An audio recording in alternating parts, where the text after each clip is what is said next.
toda pessoa experiente, né, na sua vida, ela que já está velha, que já está madura na terceira idade, ela já foi jovem, né? E por isso, para falar de juventude, nós precisamos falar de velhice e refletir sobre a velhice, sobre a terceira idade, sobre a experiência de estar nessa idade, né? E a palavra de Deus nos traz a orientação a respeito disso. Por isso quero convidar você, mais uma vez, a fazer essa leitura conosco, o livro de Eclesiastes, capítulo 12.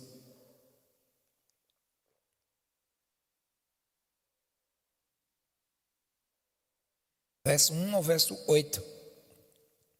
Diz assim a palavra do Senhor: lembra-te do teu Criador nos dias da tua mocidade, antes que venham os maus dias e chegue os anos dos quais dirás: não tenho neles prazer.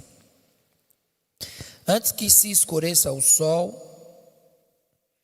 e a lua e as estrelas do esplendor da tua vida, e tornem a ver as nuvens depois do aguaceiro.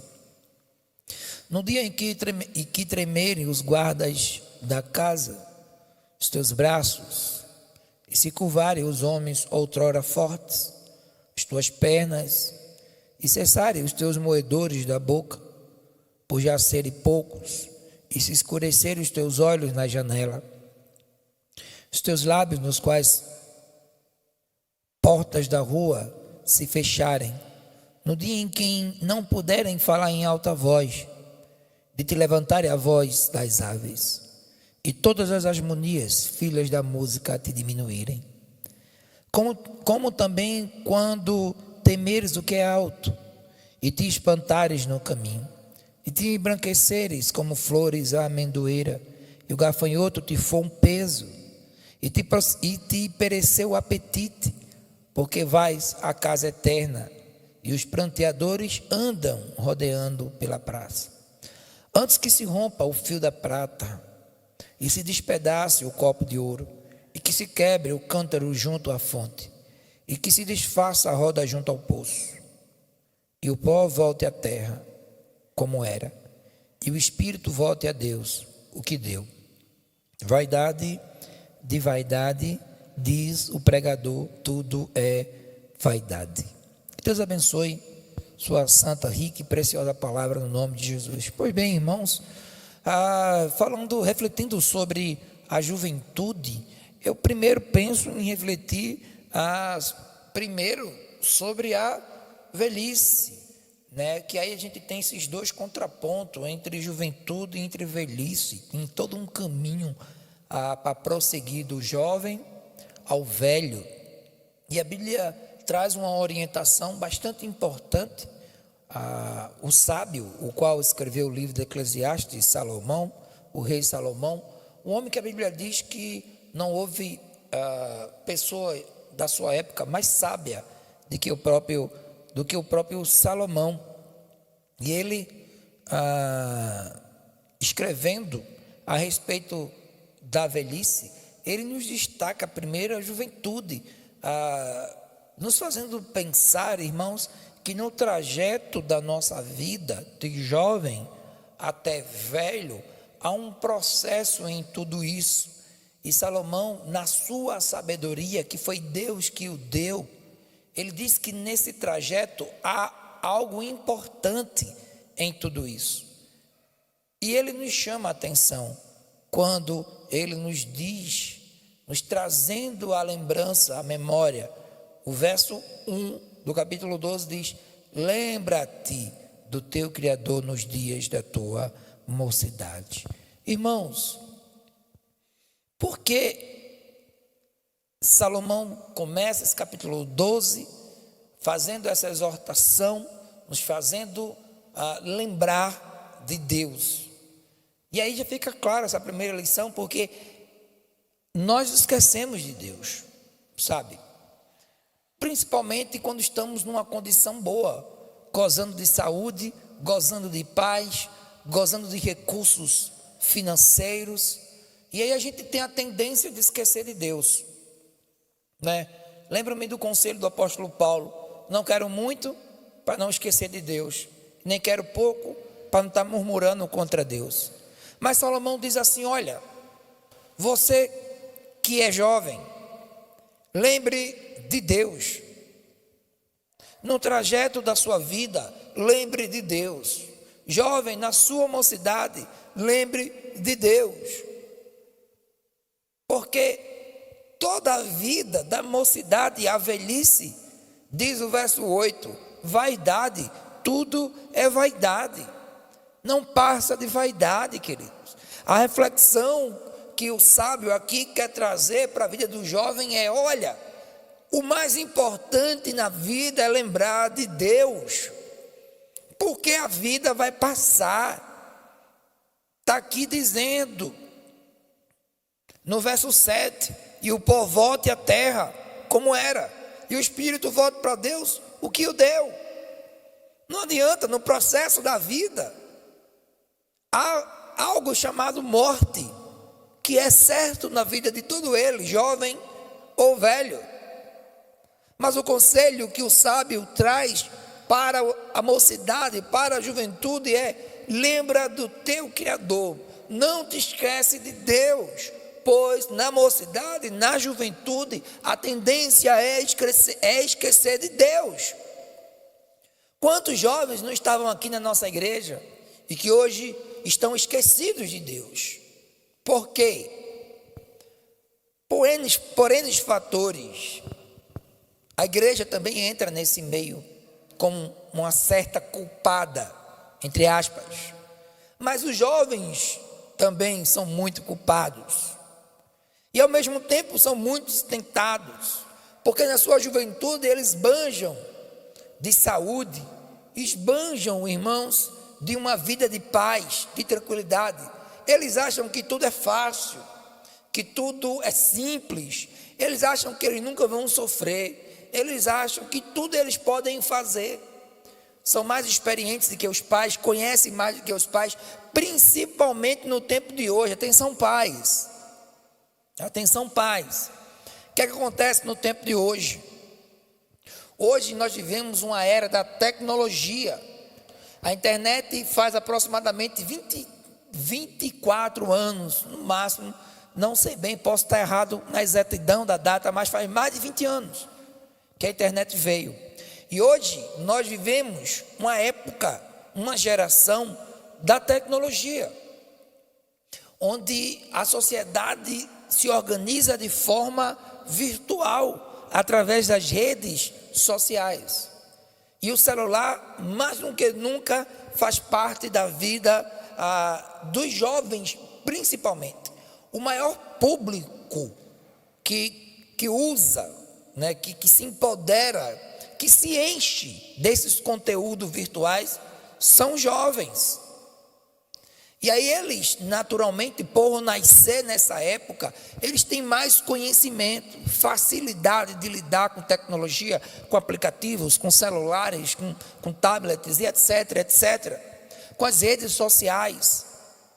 E aí o que é que acontece no tempo de hoje? Os pais, que são de outra geração, não têm tanta afinidade, não têm tanta habilidade com essas questões. E aí o que é que acontece? Os pais, de alguma forma, vai pedir ajuda aos filhos. E quando esse...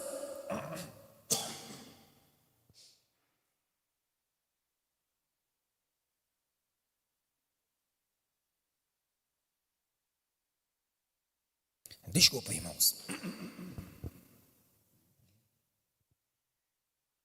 E quando isso acontece,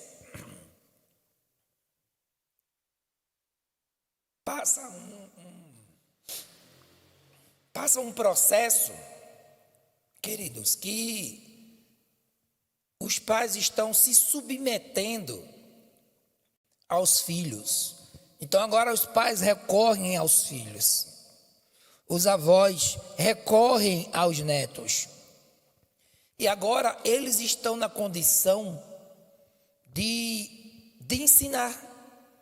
Eles estão na condição de estar por cima, porque eles se acham os conhecedores. Eles se acham aqueles que estão na frente dos seus pais.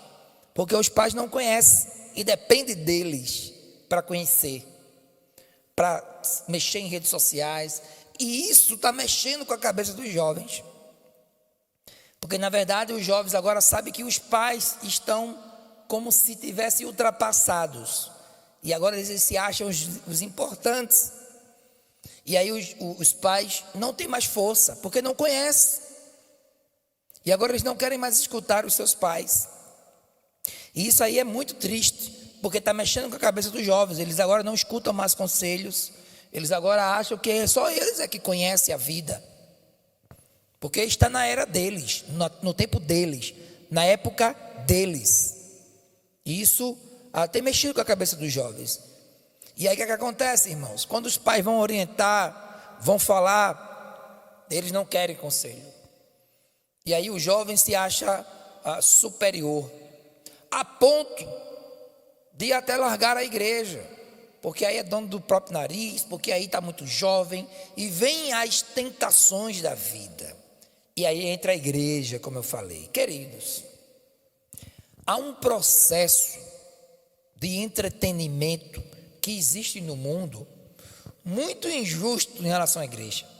O mundo de fato tem muita coisa para oferecer para os jovens, muita coisa, principalmente nas redes sociais. E aí a igreja vem, muitas vezes, ela vem com a sua forma conservadora, a sua forma tradicional de querer trabalhar com os jovens como se os jovens fossem adultos. E tem muito adulto que acha que esqueceu que um dia foi jovem, um dia deu trabalho, um dia perturbou demais, fez muita coisa errada também, mas parece que os adultos esqueceram e querem tratar os jovens como se os jovens fossem adultos. E aí a igreja erra, porque lá fora os jovens são muito bem recebidos, há muitas coisas para eles, irmãos, e quando eu digo, chega até a ser uma covardia se comparar com a igreja. O entretenimento que o mundo tem para oferecer é muito grande, e a igreja quase não tem nenhum. Aí você pode dizer, pastor, mas não é papel da igreja oferecer entretenimento. Eu não estou dizendo isso, eu estou dizendo que nós temos que ter estratégias para segurar nossos jovens. Lógico que a palavra de Deus é o que tem que sustentar os jovens, eu sei disso, e eles também sabem, mas tem uns que não sabem e precisam saber, e a igreja tem que arrumar estratégia, porque os jovens são alegres, eles têm força, eles não podem estar num canto parado, eles não são como nós adultos. E aí a juventude vem aí com explosão de hormônio, de conhecimento, de fúria, de raiva, de tudo que há na cabeça de um jovem, irmãos. Você já foi jovem, você sabe disso, sabe? E o jovem chega numa situação que quando tem tanto entretenimento no mundo lá fora, eles vão mesmo, porque muitas vezes é muito maltratado dentro da igreja, porque dentro da igreja as pessoas não compreendem, não ajudam, não chegam próximo, não tem atividades que possam de alguma forma atender esse público, e quando tem, os adultos começam a reclamar. É por isso que como igreja nós precisamos olhar para essa geração, irmãos, e trabalhar com eles, dedicar tempo a eles, ter uma igreja que entenda essa geração, porque senão eles vão se esquecer de Deus mesmo. A igreja vai virar para eles museu, coisas de velho, coisa religiosa, coisa de fanatismo, e aí eles esquecem de Deus. Muitas vezes os pais que também entram nessa conta, que só querem obrigar que seus filhos venham para a igreja, e não são exemplos para os seus filhos. Como eu quero pedir que meu filho venha para a igreja se eu não venho para a igreja? Como eu quero que meu filho ore se eu não oro em casa? Como eu quero que meus filhos leiam a Bíblia se eu não leio em casa? Meus filhos estão 24 horas, seus filhos estão 24 horas olhando para você. Criança, jovem, aprende vendo, não é escutando. Então, atenção, senhores pais, sejam bênção, sejam o primeiro exemplo, humanamente falando, na vida dos seus filhos. Não pode ser um jogador de futebol, uma atriz, um youtuber da vida, agora os TikToks da vida. Não pode ser esses. a referência, mas tem que ser Cristo e você, pai, através de Cristo, sendo exemplo para os seus filhos. Para eles dizerem naturalmente: eu quero servir o Deus dos meus pais, eu quero ir para a igreja dos meus pais. Eles vão sentir prazer se a gente souber lidar com tudo isso usando a palavra de Deus. Sabe por quê, irmãos? Senão vão se encaixar exatamente no que o texto de Eclesiastes quer dizer. É por isso que o sábio inicia dizendo: lembra do teu Criador nos dias da tua mocidade. Enquanto há tempo, jovem, você que está nos escutando, talvez você esteja afastado, talvez você ainda não entregou a sua vida a Jesus, olhe, lembra do teu Criador antes que os maus dias venham, antes que a dificuldade chegue na sua vida. Você hoje está novo, está gozando de saúde, você acha que vai ficar assim para a vida inteira, você acha que você vai ser bonitão a vida inteira, você acha que você vai ter esse corpinho a vida inteira. Mas o texto de Eclesiastes diz aqui: olha, antes que escureça o sol e a lua e as estrelas e o esplendor da tua vida, e torne a ver as nuvens depois do aguaceiro. Sabe o que é isso? Cegueira chegando, chega para todo mundo. Sua visão boa, daqui a um tempo não fica tão boa, sabe? O seu corpo que é forte, vai chegar um tempo que ele não vai mais levantar nada, como diz aqui no verso 5, um gafanhoto vai ser peso. O sábio sabe o que está dizendo aqui, porque a sua inteligência veio de Deus. Por isso ele disse: olha, vai chegar um momento de velhice, chega um momento de enfermidade, chega um momento de dor, chega um momento de tribulação, e a mocidade não fica o tempo inteiro não. Ela é um momento, ela passa, tudo passa, fama, conhecimento, tudo nessa vida passa. Por isso, a palavra dessa noite, e a você, querido jovem, lembre do seu Criador, lembre do seu Criador, antes que chegue os maus dias. Lembre de Deus, volte-se para Jesus. Toda a sua força, todo o seu talento, todo o seu conhecimento, coloque no altar de Jesus, sabe? Use para a glória de Deus. Sabe por quê, jovem? Porque na vida inteira é como correr atrás do vento. Um dia vocês vão chegar na maturidade e vocês vão entender que a Bíblia sempre tem razão, e que o verso 8 nos diz: vaidade é tudo vaidade, tudo é vaidade na vida, a vida passa. E tudo que você correu, e tudo que você quis ser, e tudo que você achou que era, não é. Porque o fim de tudo é como diz o verso 7, volta ao pó, é a morte. Então a vida, o mais precioso da vida é lembrar de Deus, é servir a Deus, é estar na sua presença, é buscar a Jesus. Então, quanto mais novo começar a servir, a estar na igreja, a estar adorando, a estar orando, a estar lendo, a estar evangelizando, quanto mais novo, melhor. Por isso, volto a dizer: lembra do teu Criador nos dias da tua mocidade. Então, dedica teu tempo, dedica a tua vida, dedica a tua juventude ao Senhor. Dedique seu conhecimento, o seu curso ao Senhor. Se você é formado em quê? Pega a tua formação, dedica ao Senhor. Não adianta, irmãos, não adianta você buscar lá fora, porque está aqui, o texto diz: Deus colocou a eternidade no coração do homem, o homem anseia pela eternidade. Eclesiastes no capítulo 3 nos diz isso. Deus colocou a eternidade no coração. Então, jovem, dedique sua vida, seu tempo ao Senhor. Lembra dele. Não esquece de Deus. Coloca Jesus sempre em primeiro lugar na tua vida. Como foi Timóteo, jovem, saiu para a sua vida espiritual junto com Paulo com 13 anos de idade, andando com o apóstolo Paulo. Com 17 anos de idade, Paulo já estava assumindo a igreja de Éfeso, pastor jovem com 17 anos de idade.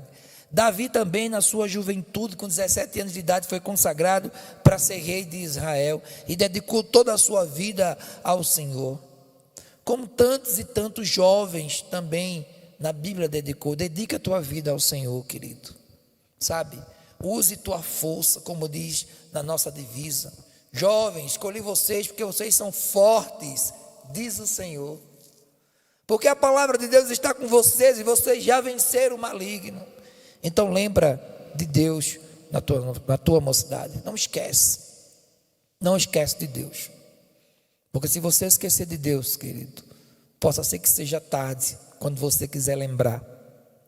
Possa ser que não dê tempo, quando você quiser lembrar. Possa ser que chegue a velhice e você nem nota. E os maus dias chegam. Teus braços pesam. Tua perna não mais obedece. Teus olhos não mais enxergam. Teu ouvido não mais escuta. E aí quando chega a velhice, querido, não dá mais tempo para nada. Então lembra do teu Criador no dia da tua mocidade. Tenho certeza que os nossos irmãos mais adultos, mais velhos, hoje, com toda a experiência que eles têm, eles podiam aconselhar qualquer um de vocês em dizer: olha, dedica a tua juventude ao Senhor. Tenho certeza que os irmãos mais da terceira idade queria voltar no tempo e poder dedicar a sua juventude ao Senhor. Tenho certeza disso, porque eu também. Eu mesmo com 41 anos me sinto um jovem ainda, mas eu queria nascer no lar evangélico para dedicar mais tempo ao Senhor. Eu comecei com 20 anos de idade, né? Eu estou há 21 anos servindo ao Senhor, mas queria começar desde cedo, como meus filhos teve a oportunidade de começar desde cedo. Porque nessa vida tudo vai passar, irmãos. O que mais importante é viver para a glória de Deus. Porque quando chegar a velhice ou quando chegar a morte, o que importou nessa vida foi lembrar do Senhor, foi servir a Ele. Mas nada importa. Lembra do teu Criador no dia da tua mocidade, amém? Pai, abençoa a vida dos jovens. E obrigado pelos jovens da nossa igreja, que têm entendido essa palavra que foi lida, que eles têm dedicado o seu tempo, têm lembrado do Senhor. E eu quero te pedir por jovens da nossa igreja, coloca mais em suas vidas, para que cada dia mais eles possam lembrar do Senhor, cada dia mais eles possam se dedicar ao Senhor. Obrigado por eles. Mas tem outros jovens que precisam lembrar também de Ti, Senhor. Resgata esses, vai de encontro a esses. Fala aos seus corações que nessa vida tudo é vaidade, tudo acaba, tudo passa, para que eles possam lembrar, Pai, na juventude deles, de dedicar o tempo ao Senhor. Obrigado por essa palavra que nos exorta a lembrar sempre do Senhor. No nome de Jesus, amém.